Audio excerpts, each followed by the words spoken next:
28/04/1980 and 8-1 Boeing 737 of the Aloha Airline began its flight to Moscow. In the Hawaiian archipelago, on a sunny and quiet day, everything seemed normal at first. But after 20 minutes, passengers on this flight experienced one of the strangest incidents and terrifying in the history of aviation. A sudden explosion made a part of the roof of the aircraft to break loose and everything to get out of control. Front row passengers were the most terrified as the roof of the aircraft was torn off just above them and a fierce wind hit their faces with intensity. The pilots knew they had to lower the altitude of the aircraft as quickly as possible. Otherwise, the lack of oxygen at 24,000 feet could kill everyone, especially with frontline passengers. That they did not have oxygen masks. The front of the plane also tilted slightly, and with every second that passed, the risk of splitting in two increased. But what really happened? Why, part of the airplane roof came off. The plane split in two. What happened to the passengers? Someone was fired from the plane. Join us in this incredible story to discover the answers to all these questions.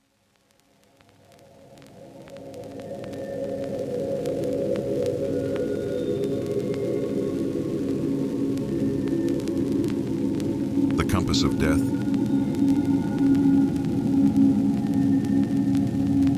.737 of the gallery houses, with 89 passengers and 6 crew members on board, had planned a flight from Hilo Airport in Hawaii to International Airport. Was a 35-minute flight, a route that house airplanes used to follow all the time because she was in super demand. After all, connects 2 Hawaiian islands, and traveling by plane is the fastest and most comfortable way to move around. Among them, the captain of the flight was an experienced pilot, and the first official was one of the few female pilots in the company.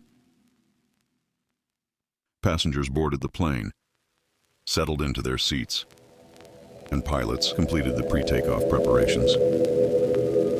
After receiving the approval of the control tower, took off without problems. The aircraft climbed to 24,000 feet, and the flight attendants began to attend to the passengers. But about 20 minutes after takeoff, a super strong explosion at the front of the aircraft made more or less 35 meters from the roof and fuselage would come off. The pressure difference between the inside of the cabin and the outside generated a brutal suction, and all that was not fixed, such as and personal effects, was left floating in the air. When altitude is increased, air pressure and density decrease. So the amount of oxygen entering the lungs with each breath is also reduced. This can eventually lead to or even death.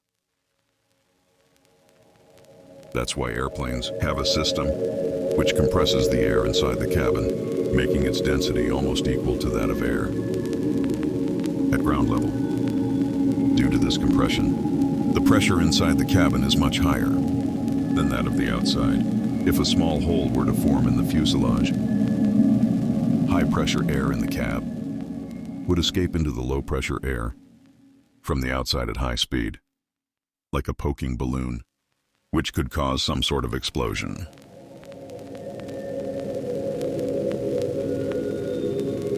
Fear and panic gripped all the passengers. The flight attendants who were attending to in the airplane aisle fell to the ground and clung tightly to the seats, not to be ejected from the plane.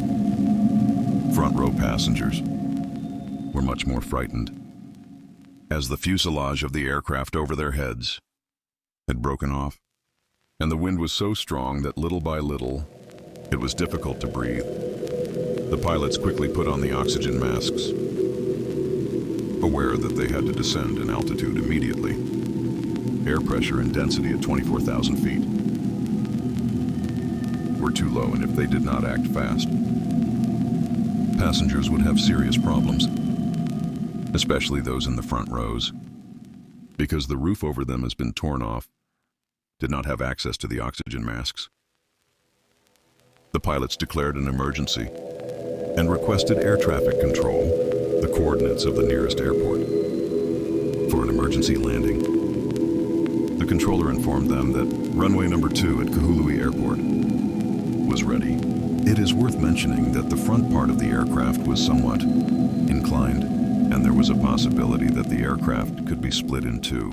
In mid-flight, the aircraft descended to an altitude in which the air would be more breathable for passengers.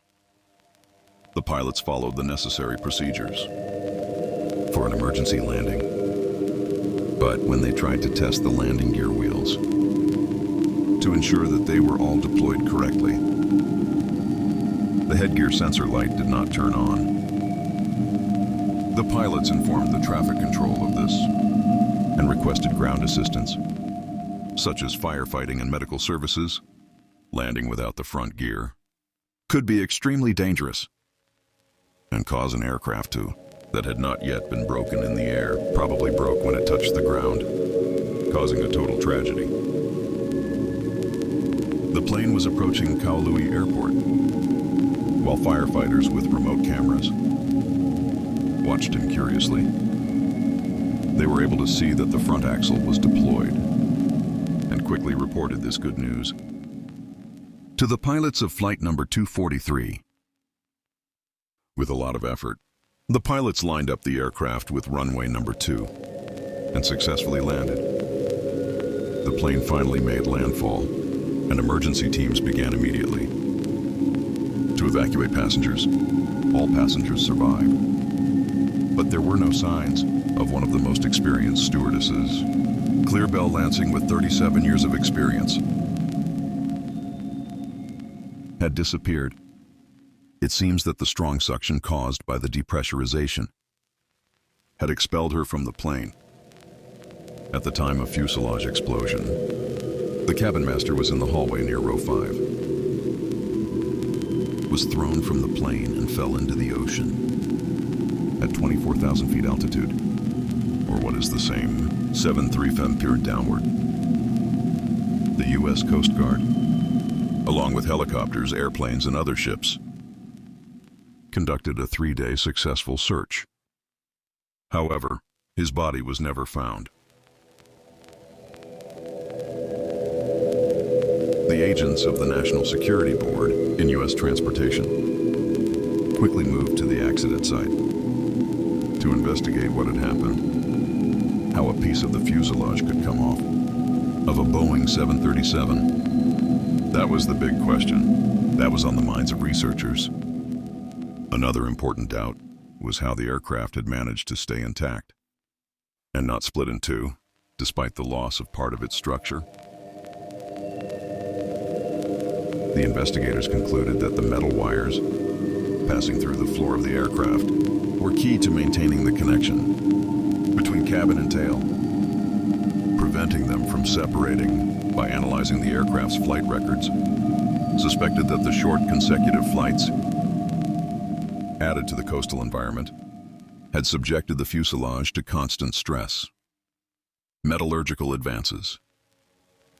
After examining the wreckage of the fuselage, discovered the presence of cracks around the rivets and connection pins.